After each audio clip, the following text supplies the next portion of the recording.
شهر رمضان الذي أنزل فيه القرآن. الحمد لله والصلاة والسلام على رسول الله وبعد. Ogumu ku mirimu egy'enkizo ennyo mu mwezi guno ogwa Ramadani kwe kusoma Qur'ani ey'ekitiibwa.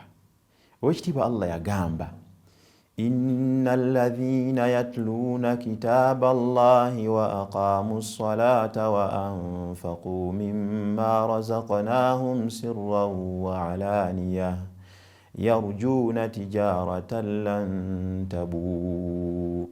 Mazima abo abasoma ekitabo kya Allah subhanahu wa ta'ala ne bayimirizaawo n'esswala ne bawaayo ne mu ebyo bye twabagabira mu kyama ne mu lwatu, abo nno basuubira ekyobusuubuzi ekitagenda kubeera nti kibasala.